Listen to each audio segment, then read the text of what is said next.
Bonjour les amis, bonjour la famille, bienvenue encore sur notre chaîne. Mon nom c'est Ghislaine, amen. Alors si vous n'avez pas encore souscrit ou si vous n'êtes pas encore abonné à notre chaîne, appuyez le bouton dessus qui dit abonnez-vous à notre chaîne, comme ça vous ne manquerez aucun de nos messages. Amen. Alors cette semaine, nous sommes toujours dans le livre de Daniel, comme je l'avais dit, c'est toute une série. Alors nous prenons nos Bibles dans le livre de Daniel, chapitre 1, du verset 1 au verset 9. Moi, je vais sauter, je vais prendre quelques versets, mais je vous en prie quand vous aurez le temps de lire tout le passage. Amen. Je vais carrément au verset 3, pardon. Le roi donna l'ordre à Ashpenaz, chef de ses eunuques, d'amener quelques-uns des enfants d'Israël de race royale, de famille noble, de jeunes garçons sans défaut corporel, beaux de figure, doués de sagesse, d'intelligence et d'instruction, capables de servir dans le palais du roi, et à qui l'on enseignerait les lettres et la langue des Chaldéens. Le roi leur assigna pour chaque jour une portion des mets de sa table et du vin dont ils buvaient, voulant les élever pendant 3 années, au bout desquelles ils seraient au service du roi. Il y avait parmi eux, d'entre eux, des enfants de Juda, Daniel, Anania, Michaël et Azariah. Verset 7, le chef des eunuques leur donna des noms. À Daniel, celui de Belchisadar. À Anania, celui de Shadrach. À Michaël, celui de Meshach. Et à Azaria, celui de Abednego. Verset 8, Daniel résolut de ne pas se souiller par les mets du roi et par le vin dont le roi buvait. Et il pria le chef des eunuques de ne pas l'obliger. Verset 9, Dieu fit trouver à Daniel faveur et grâce devant le chef des eunuques. Alléluia, bien-aimés, voici ce que la parole de Dieu nous dit. La Bible dit que quand les Israélites sont venus alors à Babylone, parce que le roi Nebuchadnezzar les avait ramenés tous à Babylone. Et parmi ces juifs-là, ils voulaient qu'on prenne des jeunes gens forts, de beaux visages, très intelligents, mais aussi de familles royales et nobles pour pouvoir, si tu veux, les entraîner à le servir. Donc, ce serait un training de 3 ans. Alléluia. Et parmi ces gens-là, il y avait 4 jeunes juifs. Alléluia. La Bible nous parle de Daniel, la Bible nous parle de Abednego, Meshach et de Shadrach.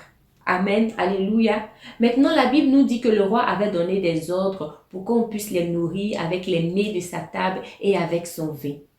Alors Daniel, quand il a su ça, il s'est dit, mais moi, j'ai pas envie de me souiller avec cette nourriture et avec ce vin. Bien-aimé, qu'est-ce que ça veut dire?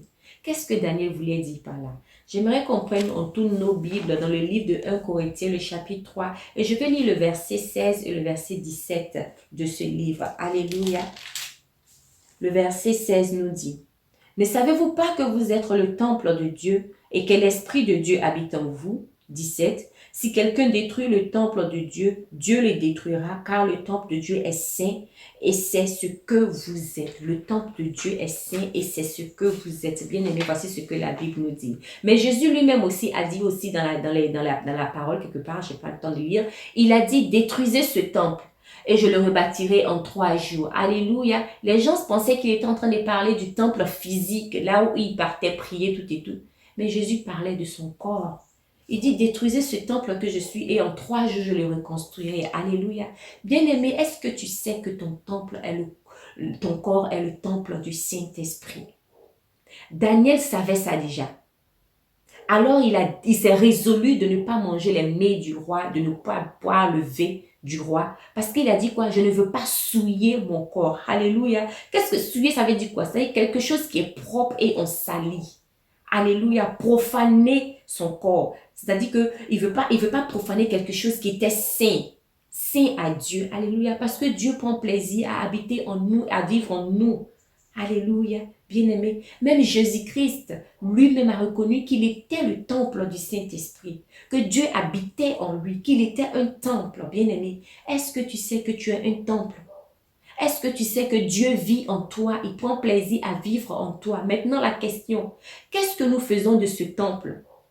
Qu'est-ce que nous faisons de notre corps? Rappelez-vous de ce que je viens de lire dans 1 Corinthiens 3. Le verset 17 surtout dit, si quelqu'un détruit ce temple, alléluia, si quelqu'un détruit le temple de Dieu, Dieu le détruira car le temple de Dieu est saint. Dieu veut que nous gardons notre corps saint. Il ne veut pas que tu détruises ce temple. Parce que souvent aussi, les choses que nous faisons détruisent notre corps, notre temple. Et Dieu nous met en garde. Si tu détruis ce temple, peu importe, même si c'est ton propre corps, il te détruira. Bien-aimé, cette semaine, j'aimerais qu'on prenne le temps de réfléchir à cela. Qu'est-ce que je fais du temple que je suis? Qu'est-ce que je nourris mon corps? Qu'est-ce que je mets en moi pour entretenir le temple de Dieu? Et comme toujours, pendant que tu le fais, je prie que le Saint-Esprit te donne des directions, qu'il t'ouvre les yeux, qu'il te donne la connaissance et l'intelligence nécessaires pour en comprendre cette parole de l'Évangile. Alléluia. Bien-aimé chrétien, n'oublie pas aussi, si tu as été béni, de partager ce message, d'aimer et de laisser un commentaire. Que l'Éternel vous bénisse abondamment et je vous revois la semaine prochaine. Au revoir.